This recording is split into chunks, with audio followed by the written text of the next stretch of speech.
USC Notre Dame's on the schedule this year. Is it? Old school rivalry. I love calling games at the Coliseum. If I hit that throw, I'd jump on that horse. Traveler? Yeah, man, that big old beautiful white horse they got. Man, they're not going to let you ride Traveler. If I win $1 million, they might. Come on.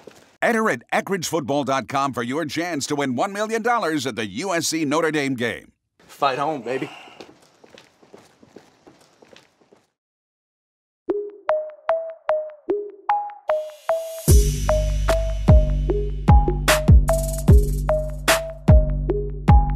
Welcome in. I'm George Chahrouri. I'm joined by the big guy, Steve Palazzolo, and it is time for our USC season preview brought to you by Eckridge, the official smoked sausage and deli meat, you can't forget the deli meats, of the USC Trojans. Steve, it is almost that time. Real football is right around the corner, and there's maybe no team that I'm more excited to watch this season than the USC Trojans. Just because you're a West Coast guy, you're a little Yes. biased? We have West Coast bias in the house. That is here at 100% the reason. I just want to see, I'm just there for the cutaways of the palm trees and the beach, to be honest. I love it. So look, USC, even though they're losing Sam Darnold, we have them at number 9 in our preseason rankings, and I know you have a big hand in how that whole thing gets put together. Running through the numbers, George. They're at number 9 despite losing such a good quarterback. It means there's a lot of talent for us to discuss today. That's great. Yeah, and in general what we've seen is that, look, you can lose a quarterback, but if you're a great franchise and you have a great coach there and a great offensive system, you can bring in a new guy who can do pretty darn well, and they have a lot of supporting cast players that we're going to talk about here in a second who I think will help JT Daniels get right in line. Yeah, and that's going to be one of the big things we talk about. True freshman JT Daniels is at the helm, just announced this week. Can't wait to see what he can do this week against UNLV. I'm excited. Let's start off by talking about some of the guys that are returning this season, the top-graded PFF players from last season on the offensive side of the ball. Who are you going to start off with? Well, I think when you look at Tyler Vaughns and what he did at wide receiver, and even when you just look at this list right here, you have Vaughns at receiver, you have Michael Pittman at wide receiver, and even when they're losing Deontay Burnett, you still have playmakers on this offense. Vaughns, I just love his body control and what he can do down the field.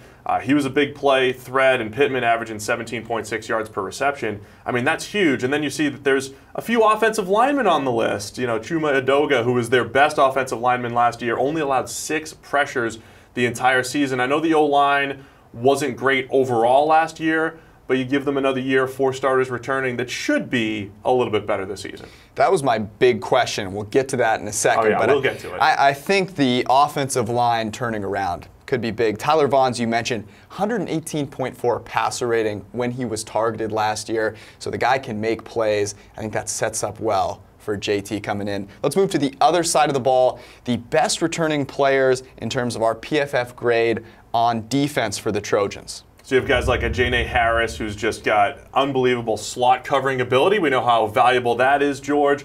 You have a guy like Amon Marshall, who brings that long outside corner, and you know that 71 grade might be a little bit lower than some USC fans might expect, but we've seen him, you know, show his potential a little bit, but not necessarily be consistent every single week. But I think he has a chance to take another big step forward this year. Marvell Tell at safety, he has NFL-type movement skills and ability. The NFL's all over him. So I think they're strong in the right places there. And then you have a guy like Cameron Smith, who's just been so consistent, patrolling the middle there for USC.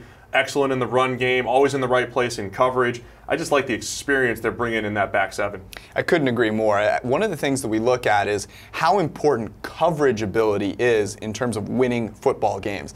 A lot of people like to talk about stopping the run, but it turns out the coverage aspect is far more valuable, and USC was 4th in the Pac-12 in coverage last season. All those guys returning. The slot is just as valuable as the wide receiver position in terms of coverage, and so having a guy like Harris is going to be huge for them. And the other thing, you talk about Marshall, we know that coverage grade is a little more unstable season to season. So you expect there to be a little more fluctuation. We could see him take a big jump next year. I think that's super feasible. Yeah, especially with all his experience. He's about 6'2". He's got that length, and we've seen, you know, 2 years ago he was a little bit better. He looked like he was ready to take that next step. I am expecting it this season. All about taking the next step. Okay, so let's talk about some of the biggest questions going into the season. This one's easy for the Trojans, right? Yes. It's all about JT Daniels, a guy who should be a high school senior this coming season. Instead, he's going to be starting for one of the biggest programs in the nation. What are you seeing with JT Daniels?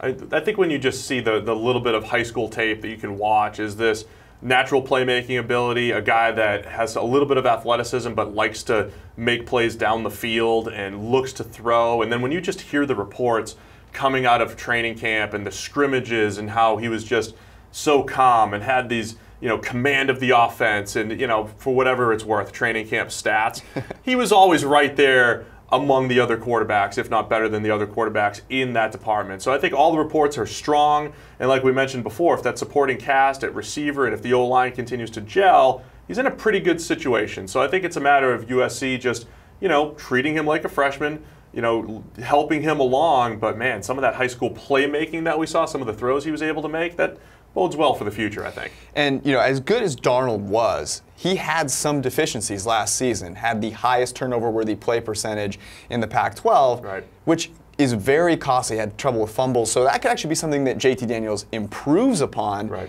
And then if he can just, let those playmakers make plays, hit the open, middle of the field area that Darnold did so well, they could really not even take much of a step back, if any. Obviously, we'll find out soon. And we love Darnold. I think he's fantastic. I expect a great NFL career. But he did hit a midseason slump last year where he wasn't great, and then down the stretch he was excellent again. So there were some ups and downs to Darnold's game, as much as I love him, and I think he's going to be a fantastic prospect. So maybe Daniels actually might bring a little bit more week-to-week consistency despite being a true freshman. And I think one of the things they can do to actually help him get into that role is run a little more play action. That's something they didn't do a whole lot last season, 8th in the Pac-12 in terms of running play action, and we know those can generate a lot of open throws. So that'd be something I'd look for. One of the reasons that I think Darnold hit that slump is the play of the O-line. Were the worst in the Pac-12 in terms of O-line grading. This season, though, got some returners. So do you think that's going to turn around? Yeah, I think you see this in college quite a bit, and it's something we got to study a little bit further, just how important experience is.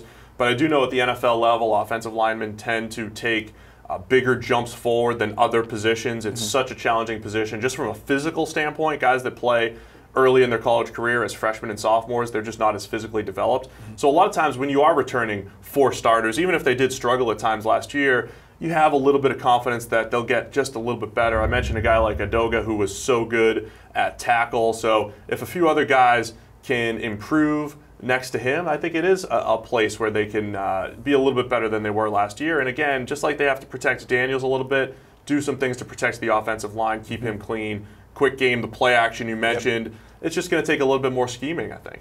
Yeah, we don't want to see a repeat of that Ohio State game where it felt like Darnold was just under siege the entirety of the game. Moving then, I think, to the other side of the ball, defensively, generating a pass rush is going to be important with Uchenna Nwosu no longer there. Who do you think that falls on? There's a lot of pressure on Porter Gustin, just his health, and he's been banged up over these last couple of years, but a freak athlete, was limited to only 190 snaps last year. This would be the year we're talking about a lot of guys taking that next step. I mean, he's flashed enough to get you excited, but he really needs to be that guy coming off the edge. And Nwosu had a great breakout season last year, and he went from a guy that was a good pass rusher on a few snaps to just a consistent down to down, getting after the quarterback type of guy, led the nation in batted passes last year. So it's a lot to replace. So I think Gustin's the guy that they're relying on, a guy that has to start matching all that great athleticism that he showed over these last couple of years. All right, so moving on to this next season and thinking about the player that we haven't discussed yet that maybe took a back seat to someone who was pretty darn good last year but could break out.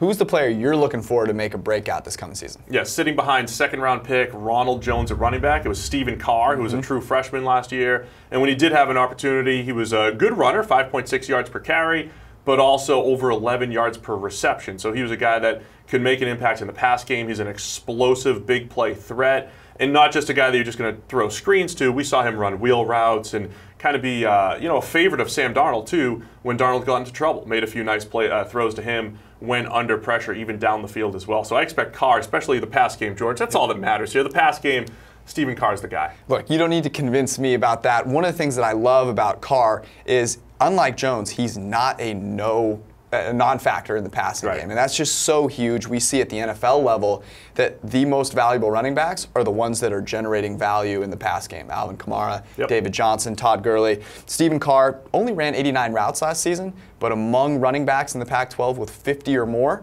he was the second most productive at 2.1 yards per route. So that is a guy that I am really excited to see this season, and I think JT Daniels is probably as well. Let's look big picture here. We have them at 9th in our overall rankings.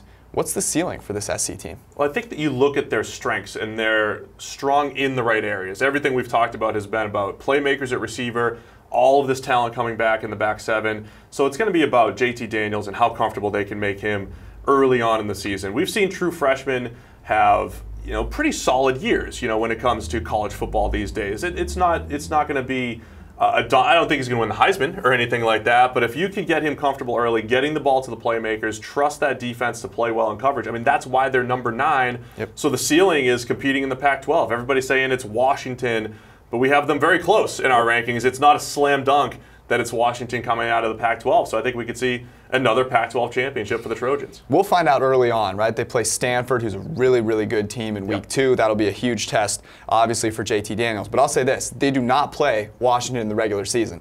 I think there's a really good chance that they are competing with Washington in that Pac-12 championship. And then, look, they should be headed to the playoff, in my opinion. Boom, there you go. USC to the playoff, George. There it is. Like That's my call. The best coast, man. I got to represent. All right, that wraps up the USC season preview brought to you by Eckridge, the official smoked sausage and deli meat of the USC Trojans. Don't forget to pick up Eckridge smoked sausage at your local grocery store for this weekend's tailgate or homegate, whatever you want to do. Yeah. Yep. And make sure to visit EckridgeFootball.com for great game day recipes and to enter the season-long $1 million challenge.